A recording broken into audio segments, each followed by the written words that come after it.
it's Harley. Today I'm going to be sharing with you 15 options for beginner plant parents that you're probably not going to kill. That's not guaranteed. The odds are just more in your favor with these guys. There are going to be a few of the more like basic, well-known beginner options, as well as a few more unique ones that I feel like not as many people talk about that are super underrated. So anyway, let's just get into it. So something to keep in mind with all of these plants I'm going to be mentioning is that I'm going to be using like the basic overall name for plants, but there are a lot of different varieties of these plants. So I'll be inserting some clips of the different varieties you can get. I don't know the names of all the varieties and things like that, but like I said, they'll just be inserted as I'm talking about them. So I tried to choose plants that have different varieties, so you could be getting the same easy to care for plant, but also a lot of different variety. How many times can I say variety in this video? We will see. Oh wait.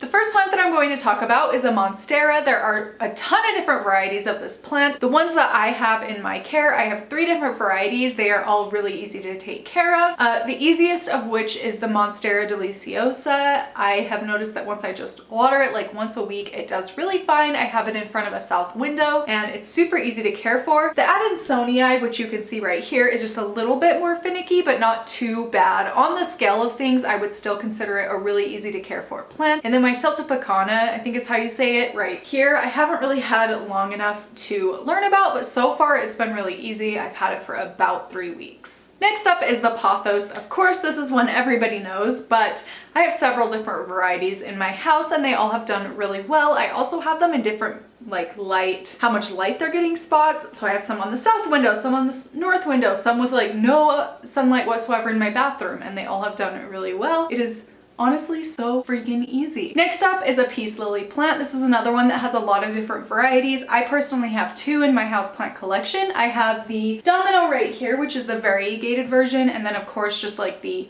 green version that everybody knows about. This plant is a low light plant. I would say the variegated one needs a little bit more light exposure than the plain green one, but that's kind of to be said about any plant variety. If it has variegation or a color, it typically needs more light. Really, really easy to care for. I water it a little bit more frequently than my other plants, but as with the Pathos, it lets you know when it needs watered. So the leaves will kind of start to like tilt down a little bit, but once you water it, they'll bounce right back. The next plant is my personal favorite plant of all. It is the arrowhead plant, or this word right here. I'm not going to try and pronounce it today. I have a few different varieties of this one as well. I have the pink one, a white variegated one, and then just the regular green one.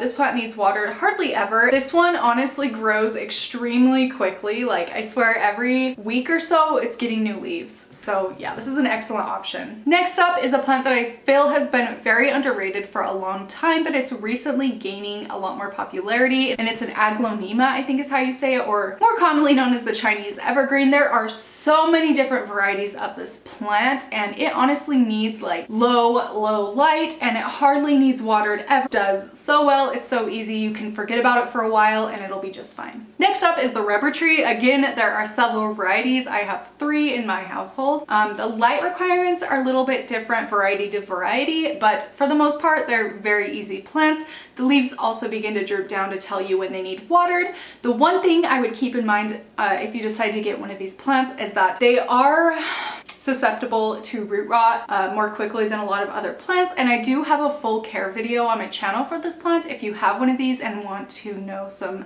more like specific care needs for this plant. I'll link that down below in the description box. Next up is the ZZ plant, which is another super easy one. I basically stick this one in a low light corner, rarely water it, and it just grows and grows. It kind of also seems like the more I neglect it, the quicker it grows. So yeah, it is just a really cool plant, and I would be surprised if anybody has killed this one. I guess you probably could overwater it, but I honestly haven't seen that happen to anybody. So let me know down below if you've killed a ZZ plant and how you did it. Of course, we can't talk about easy to care for houseplants without talking about an aloe vera.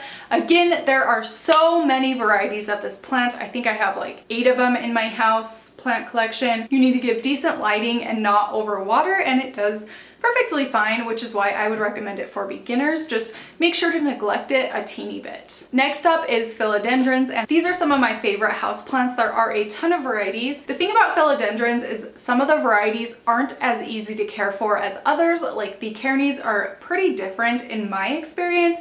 So like the green variety or the Micans or this guy right here, the Little Hope, I think this is called, are really pretty easy plants. They're pretty easy going, but the Brazil I have had a little bit of issue with. So yeah, I mean, kind of depending on the variety, philodendrons are relatively easy. This next plant is another one of my all-time favorites, and it is the Bridalveil Vine. This is another super underrated houseplant in my opinion. It grows so quickly, it roots so quickly, it gets flowers, it hangs, it can trail, it's so beautiful.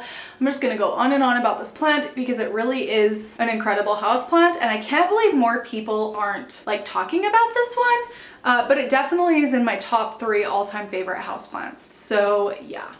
You can pretty much do anything with this plant. You could plant it into a block of cement, as my mom likes to say, and it'll still grow. Another really easy houseplant for beginners is a spider plant. I personally only have one of these in my collection, but I definitely want to get more because it really is such an easy houseplant. Just make sure to water it and it'll be fine. It can do low light, it can do high light, it really will do whatever you want. So stick it in any corner of your house and it'll probably do well. Mine has anyway. This next plant is actually the first plant I ever bought when I started my houseplant collection, and it's a parlor palm. This plant I've moved all over the place as I'm trying to figure out my setup for my plants because I have so many. I kind of have to swap them around quite a bit. And it has done well everywhere I've put it. I just water it about every week and a half, and it does fine. I just make sure to not overwater it. I think that you should err a little bit on the side of caution and let it dry out a lot before you water it, as opposed to watering it before it's dried out, if that makes sense. I love the way it looks. It really is so easy. Next is a plant not very many people talk about, I feel like, again, and it is a Marimo moss ball. I recently got 2 of these and the care is so freaking easy. It almost makes me feel bad how easy these are to take care of. I feel like I'm always neglecting them. But basically all you have to do is keep them in low light with really cold water. Sometimes I stick some ice cubes in there so the water's extra cold, and then you can pull them out and kind of massage them in your hand so they keep their shape, or you can just stir the bottle. They're so easy to take care of and they're really cool. They look really unique from other plants. They're just like a ball of plant. What? Another one of my first houseplants was a Norfolk Island pine. This one's another low light loving plant, and it does prefer humidity, but if your house is not humid, my house is not humid at all, then it still does really well. This is another unique plant, so you can kind of have some variety to what your plants look like. And last up, of course, is a snake plant. This is probably the most well-known easy houseplant for beginners. It's low light, it's high light, you rarely have to water it, and it does really super well. There are also a ton of varieties of this plant. I only have one of them, surprisingly. I've been wanting to pick up a few more, but I hardly ever see them in the stores. But yeah, this is a really excellent beginner houseplant option. Okay, so honestly, I felt like I was just blabbering on. I don't even know if I was looking here. So I just kind of felt like I was blabbering through that. I don't remember anything I said, to be honest with you. How does that happen? I have a plan of what to say, and then I sit down to say it, and all of a sudden my mind goes blank, and then I don't remember anything. Let me know what your favorite beginner-friendly houseplant is. I'm sure other people would really appreciate some more options. The more beginner-friendly options, the better. And I'm also really interested to see what you think is a beginner-friendly plant that I left out of this list. So yeah, like I said 10,000 times, please leave that in the comments down below. Thank you so much for watching, and I will see you in my next one. Bye!